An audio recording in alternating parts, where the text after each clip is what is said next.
정치보복 않지만 문정부 면죄부 안 돼. 대통령이 된다면 의도적인 정치보복은 하지 않겠다. 하지만 명백하게 잘못된 행위에 면죄부를 줄 수는 없다. 죄를 지었다면 거기에 합당한 처벌을 받아야 한다. 최재형 전 감사원장은 지난달 31일 동아일보 인터뷰에서 이명박 박근혜 전 대통령에 대한 문재인 정부의 검찰 수사와 관련해 적폐 수사는 문제를 제기할 대목이 적지 않았다면서도 이같이 밝혔다. 자신이 집권하면 문재인 정부에서 일어난 불법에 대해 수사할 수 있다는 뜻을 밝힌 것으로 풀이된다. 최 전 원장은 문 대통령이 남은 임기 동안 더불어민주당 당적을 갖고 일하기보다는 국민 전체의 지도자로서 국정에 전념해야 한다면서 내년 대선을 공정하게 관리하겠다는 의지를 보여줘야 한다며 문 대통령의 탈당을 요구했다. 다음은 일문일답. 문재인 정부 위법, 불법 바로잡을 것. 권력의 단맛에 취한 정권이 감사원장 직무 수행의 벽이 됐다고 했다. 대선 출마 외에 다른 방법은 없었나. 어떤 외압에도 흔들리지 않고 임기를 마친 다음 나라를 위해 봉사하는 방법도 생각해봤다. 하지만 더 큰 일, 정권을 교체해 나라를 위기에서 구하는 일이 내 사명이라고 생각했다.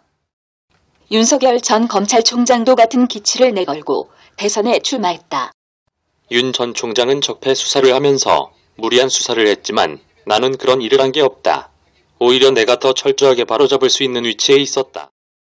윤 전 총장과 어떤 면에서 다르다고 생각하나? 윤 전 총장은 정권 교체를 바라는 국민들의 기대를 받으며 놓은 지지율을 유지해왔다.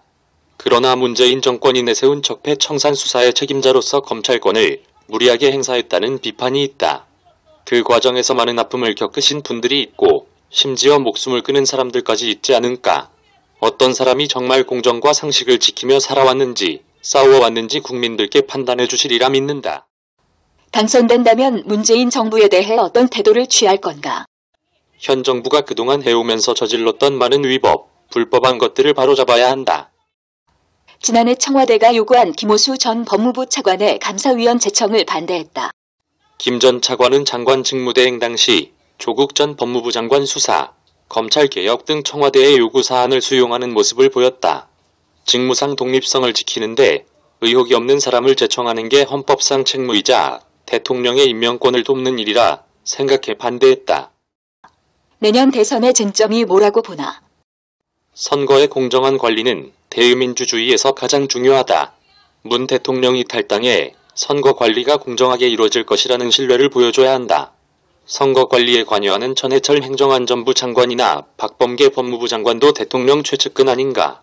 이런 분들도 사퇴하셔야 한다. 일자리 정책 바로잡는 게 제일 시급. 이번 대선에서 가장 중요하게 내세울 정책 공약은? 일자리 정책이다. 그 중에서도 청년 일자리다. 4년 동안 80조 원 이상의 예산을 투입했지만 노동의 질은 나빠졌다. 좋은 일자리는 정부가 아니라 기업이 만드는 거다. 규제개혁, 노동개혁을 통해 새로운 분야에서 일자리가 나오도록 정책을 만들어 발표하겠다. 대선 출마 선언에서 아직 준비가 부족하다는 발언 때문에 실망한 지지층도 있는데 이제는 달라졌다는 점을 보여줄 수 있을 것 같다. 그때 실망하신 분들은 내게 기대를 많이 하셨던 분들이다. 나라를 이끌고 갈 수 있는 강한 이미지를 보이지 못했지만 국민들과 접촉하면서 그런 우려를 불식시키겠다. 정치인으로서 경험 부족을 우려하는 목소리도 나온다. 나를 지지한 국민들이 실망하는 게 내게 안 맞는 옷을 입으려고 해서 그렇다고 생각한다. 국민이 원하는 건 기성정치에 나를 맞추는 게 아니라 기성정치와 다른 모습을 보여주는 것이 맞다고 생각한다. 당내 경선 단일화 없이 완주할 것. 경선 과정에서 다른 후보와의 단일화 가능성도 열어놨나? 본선에서 가장 안정적이고 경쟁력 있는 후보가 나라고 생각하기 때문에 끝까지 독자적으로 완주하겠다. 적어도 1차 예비 경선 이후 추석 연휴 전까지는 가시적인 성과를 만들 수 있을 것이다.